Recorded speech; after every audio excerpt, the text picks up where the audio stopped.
যুক্ত রাস্তা চলছেন, যে রাস্তার এ পাশেও কাটা এ পাশেও কাটা, এমন রাস্তায় কি কখনো চলছেন? আমিরুল মুমিনিন বলে, হ্যাঁ হ্যাঁ আমি চলছি। উবাই ইবনে কাব ডাক দিয়ে বলে, ওগো আমিরুল মুমিনিন, কিভাবে চলছেন এমন রাস্তা? আমিরুল মুমিনিন বলে, আমি খুব সাবধানে পা রাখছি, খুব সতর্কের সাথে চলেছি, যেন আমার শরীরে কোনো কাটার আঘাত না লাগে।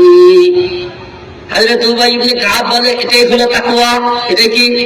পৃথিবীর মধ্যে সুদ নামে কাটা আছে, ঘুষ নামে কাটা আছে, জিনা নামে কাটা আছে, চুরি নামে কাটা আছে, বেপরদা নামে কাটা আছে, মিথ্যা নামে কাটা আছে, আছে না নাই বলেন? মদ নামে কাটা আছে, জো নামে কাটা আছে। ইমানদারেরা এই সমস্ত কাটার মধ্যে চলাফেরা করবে, কিন্তু এই কাটাগুলো তাদের শরীরে আঘাত করতে পারবে না। ঠিক কিনা বলেন?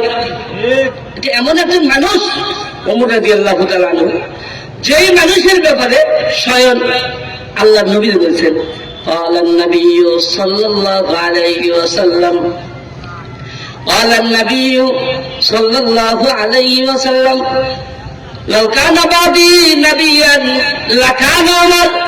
আমার পরে যদি কেউ নবী হতো তাহলে নবী হতেন ওমর। কে বলেন? জোরে বলেন। নবী হতেন ওমর। এই ওমর রাদিয়াল্লাহু তাআলা আনহুর মধ্যে নবী হওয়ার মতো যোগ্যতা সবকিছুই আল্লাহ তাআলা দান করেছিলেন। কিন্তু আমাদের শেষ নবী জনাবে মুহাম্মদুর রাসূলুল্লাহ সাল্লাল্লাহু আলাইহি ওয়াসাল্লাম নবুয়তের দরজায় তালা লাগাইয়া চলে গেছেন। এই জন্য পৃথিবীতে আর কেউ নবী হতে পারবে না। যদি নবী হতেন তাহলে কেউ হতে চলে বলেন। আমি যে আয়াতে কারিমা তেলাওয়াত করছি সূরা তাওবার 119 নম্বর আয়াতে কারিমা, এই আয়াতে কারিমার মধ্যে আল্লাহ তাআলা দুইটি কথা বলছেন। পৃথিবীর মধ্যে যত ঈমানদারেরা আছে তাদেরকে আল্লাহ তাআলা ডাক দিয়ে বলেন, এক নম্বর আল্লাহ বলছেন ইত্তাকুল্লাহ, দুই নম্বর আল্লাহ তাআলা বলছেন ওয়াকুনু মা'আস সাদিকিন, ভালো মানুষদের বন্ধু হয়ে যাবে, ভালো মানুষের সাথে উঠা বসা করো। তাহলে এক নম্বর কি বলেন? ইত্তাকুল্লাহ, আল্লাহ তাআলাকে ভয় করো। তাকওয়া, আমরা অনেকে আছি তাকওয়া শব্দের মূল মর্মার্থ উপলব্ধি করতে পারি না। তাকওয়া এটা আরবি শব্দ, এর মূল ধাতু হলো বিতায়াতু, অর্থ হলো মুক্তি পাওয়া, নিষ্কৃতি পাওয়া, ভয় ভীতি। এটা হলো শাব্দিক অর্থ। পারিভাষায় তার তাকওয়া বলা হয় সব সময়ের জন্য অন্তরে আল্লাহ তাআলার ভয় রেখে নবীজির আদর্শ অনুযায়ী জীবন চালানোকে তাকওয়া বলা হয়। ও ভাই, তাকওয়া এমন এক জিনিস, হযরত আমিরুল মুমিনিন ওমর রাদিয়াল্লাহু তাআলা আনহু একদিন হযরত উবাই ইবনে কাবকে ডাক দিল, বলে, ও উবাই ইবনে কাব, তাকওয়া শব্দের ব্যাখ্যা দাও। উবাই ইবনে কাব ডাক দিয়ে বলে, ওগো আমিরুল মুমিনিন, আপনি কি কোনদিন কোন কাটা যুক্ত রাস্তা চলছেন, যে রাস্তার এ পাশেও কাটা এ পাশেও কাটা, এমন রাস্তায় কি কখনো চলছেন? আমিরুল মুমিনিন বলে, হ্যাঁ হ্যাঁ আমি চলছি। উবাই ইবনে কাব ডাক দিয়ে বলে, ওগো আমিরুল মুমিনিন, কিভাবে চলছেন এমন রাস্তা? আমিরুল মুমিনিন বলে, আমি খুব সাবধানে পা রাখছি, খুব সতর্কের সাথে চলেছি, যেন আমার শরীরে কোনো কাটার আঘাত না লাগে। হযরত উবাই ইবনে কাব বলে, এটাই হলো তাকওয়া। এটা কি? পৃথিবীর মধ্যে সুদ নামে কাটা আছে, ঘুষ নামে কাটা আছে, জিনা নামে কাটা আছে, চুরি নামে কাটা আছে, বেপরদা নামে কাটা আছে, মিথ্যা নামে কাটা আছে, আছে না নাই বলেন? মদ নামে কাটা আছে, জো নামে কাটা আছে। ইমানদারেরা এই সমস্ত কাটার মধ্যে চলাফেরা করবে, কিন্তু এই কাটাগুলো তাদের শরীরে আঘাত করতে পারবে না। ঠিক কিনা বলেন? এমন একজন মানুষ ওমর রাদিয়াল্লাহু তাআলা আনহু, যেই মানুষের ব্যাপারে স্বয়ং আল্লাহ নবী বলছেন, قال النبي صلى الله عليه وسلم قال النبي صلى الله عليه وسلم لو كان بعدي نبيا لكان عمر। আমার পরে যদি কেউ নবী হতো তাহলে নবী হতেন ওমর। কে বলেন, জোরে বলেন। নবী হতেন ওমর। এই ওমর রাদিয়াল্লাহু তাআলা আনহুর মধ্যে নবী হওয়ার মতো যোগ্যতা সবকিছুই আল্লাহ তাআলা দান করেছিলেন। কিন্তু আমাদের শেষ নবী জনাবে মুহাম্মদুর রাসূলুল্লাহ সাল্লাল্লাহু আলাইহি ওয়াসাল্লাম নবুয়তের দরজায় তালা লাগাইয়া চলে গেছেন। এই জন্য পৃথিবীতে আর কেউ নবী হতে পারবে না। যদি নবী হতেন তাহলে কেউ হতে চলে বলেন, ওমর হইতো। এই ওমর এমন এক আধ্যাত্মিক জগতের মানুষ, আল্লাহ তাআলা তাকে এমন ক্ষমতা দান করেছিলেন, এমন পাওয়ার দান করেছিলেন যে ওমর রাদিয়াল্লাহু তাআলা আনহু মদিনার মধ্যে কে কি স্বপ্ন দেখলো সেই খবরটাও ওমর রাদিয়াল্লাহু তাআলা আনহু বলে দিতে পারতেন। সুবহানাল্লাহ। উদাহরণস্বরূপ বলা যায়, হযরত আলী রাদিয়াল্লাহু তাআলা আনহু একদিন স্বপ্নে দেখলেন, ঘুমের ঘরে স্বপ্নে দেখলেন আল্লাহর পয়গম্বর ফজরের নামাজ পড়াতেছেন। ফজরের নামাজ আদায় করার পর আল্লাহর পয়গম্বর ঘুরিয়ে বসলেন, সাহাবাদেরকে নিয়ে মুযাকারা করতেছেন, আলোচনা করতেছেন। এমন সময় গ্রাম্য এক মহিলা মাথায় টুপি লইয়া আল্লাহর নবীর দরবারে এসে বলে, ও আল্লাহর পয়গম্বর, ও আল্লাহর পয়গম্বর, এই টুকরির মধ্যে আমার পয়লা গাছের প্রথম খেজুর আছে, আমার খেজুর আছে। এই খেজুরগুলো আমার গাছের পয়লা খেজুর। এই খেজুরগুলো আপনি নিজেও খাবেন এবং সাহাবাদেরকেও দেবেন। আলী রাদিয়াল্লাহু তাআলা স্বপ্নে দেখতেছে বুড়ি মহিলা থেকে আল্লাহর পয়গম্বর খেজুরগুলো দিলেন, নিয়ে নিজে খাইলেন এবং সাহাবাদের মাঝে বন্টন করলেন। বন্টন করতেছেন, একদিক থেকে দুইটা করে খেজুর দিতেছে। হযরত আলী রাদিয়াল্লাহু তাআলা স্বপ্নে দেখতেছেন যে আল্লাহর পয়গম্বর সকলকে দুটো করে খেজুর দিতেছেন। দুটো করে খেজুর দিতে দিতে হযরত আলী রাদিয়াল্লাহু তাআলার কাছে গিয়া আলী রাদিয়াল্লাহু তাআলার ভাগে একটা খেজুর পড়ে যায়। আলী রাদিয়াল্লাহু তাআলার ভাগে একটা খেজুর পড়ে যায়। আলী রাদিয়াল্লাহু তাআলা মনে মনে ভাবতেছেন, আমি কি আল্লাহর পয়গম্বরের কাছ থেকে আর একটা খেজুর চেয়ে নেব নাকি? আবার নিজেকে সংকোচ মনে হইতেছে, এই জন্য নবীদের কাছে আর একটা খেজুর চান নাই।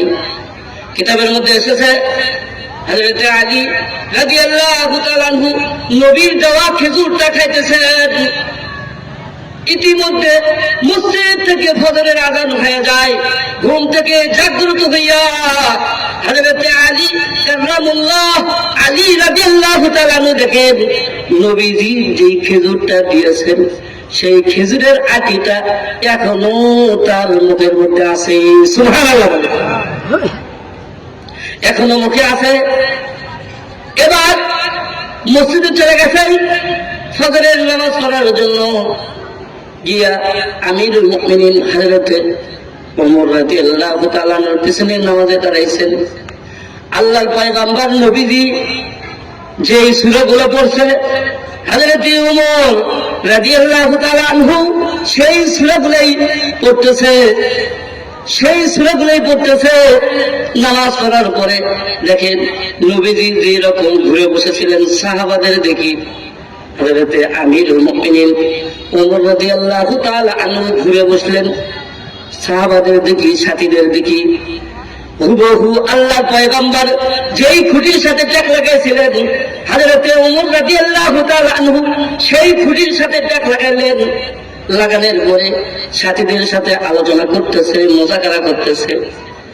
এমন সময় হঠাৎ করে দেখা যায় বাইরে থেকে এক বৃদ্ধ মহিলা মাথায় টুপি লইয়া ডাক দিয়ে বলে, ও আমিরুল মুমিনিন, এই টুপটিতে আমার গাছের পয়লা খেজুর আছে, আপনি নিজে খান এবং আপনার সাথীদের মাঝে বন্টন করে দেন। সুবহানাল্লাহ। আলী রাদিয়াল্লাহু তাআলা মনে মনে ভাবতেছেন এগুলো কি দেখতেছে। ঘুমের ঘরেও যা দেখলাম নবীজির সাথে যা হয়েছে এখনো তাই দেখতেছি। আমিরুল মুমিনিন খেজুরগুলো নিলেন, খেজুরগুলো লইয়া নিজে খাইলেন। এবং সাহাবাদের মাঝে বন্টন শুরু করছেন। দুইটা দুইটা খেজুর দিতেছেন, সকলকে দুইটা দুইটা দিতেছেন। কিন্তু আলী রাদিয়াল্লাহু তাআলা আনহুর কাছে গিয়া আলী রাদিয়াল্লাহু তাআলা আনহুকে মাত্র একটি খেজুর দিয়েছেন। কয়টি বলেন? একটি খেজুর দিয়েছেন। হযরত আলী রাদিয়াল্লাহু তাআলা আনহু মনে মনে ভাবতেছেন, ঘুমের ঘরের স্বপ্নে দেখলাম যা এখনো হইতেছে তা। তখন নয় নবীজিকে নিজের থেকে বলতে পারি নাই, কিন্তু ওমর তো আমার সাথী, আমার বন্ধু, তাকে তো বলা যায়, কোনো সমস্যা নাই। এজন্য হযরত আলী রাদিয়াল্লাহু তাআলা আনহু ওমরকে ডাক দিয়ে বলে, ওগো আমিরুল মুমিনিন, সকলকেই দুইটা করে খেজুর দিলেন, আমাকে কি আর একটা খেজুর দেওয়া যায় না?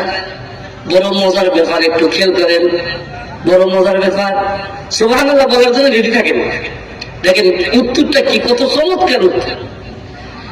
আলী রাদিয়াল্লাহু তাআলা যখন বললেন, ওগো আমিরুল মুমিনিন, সকলকে দুইটা করে খেজুর দিলেন, আমাকে একটা দিলেন, আমাকে কি আর একটা খেজুর দেওয়া যায় না?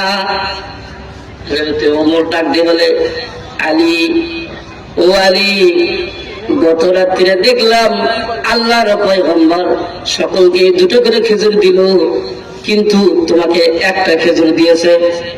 আল্লাহর পয়গম্বর একটা খেজুর দিয়েছে, সেজন্য আমিও একটা দিলাম। আল্লাহর পয়গম্বর যদি তোমাকে দুটা খেজুর দিত, তাহলে আমি ওমরও আজকে তোমাকে দুইটি খেজুর দিতাম। সুবহানাল্লাহ বলেন। ওমর রাদিয়াল্লাহু তাআলা আনহু যখন এমন কথা বলছে, আলী রাদিয়াল্লাহু তাআলা আনহু ডাক দিয়ে বলে, ওগো আমিরুল মুমিনিন, স্বপ্নের ঘরে আমি যা দেখেছি, আল্লাহর পয়গম্বর আমাকে একটা খেজুর দিয়েছে। এই স্বপ্নের কথা তো এখনো আমি কারোর কাছে বলি নাই।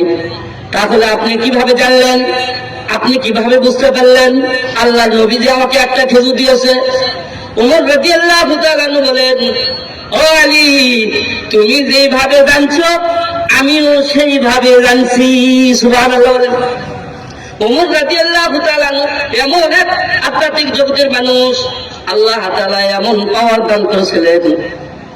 জুম্মার দিনে মেম্বারে উঠে খুতবা দিতেছেন, হঠাৎ করে চিৎকার দিয়ে বলে, ইয়া সারিয়া আল জাবাল, আল জাবাল।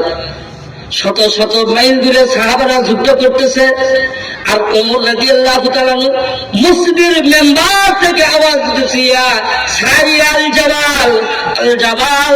পাহাড়ের দিকে দেখো, পাহাড়ের দিকে তাকাও, পাহাড়ের পিছনে শত্রুরা আক্রমণ করার জন্য প্রস্তুতি নিতেছে।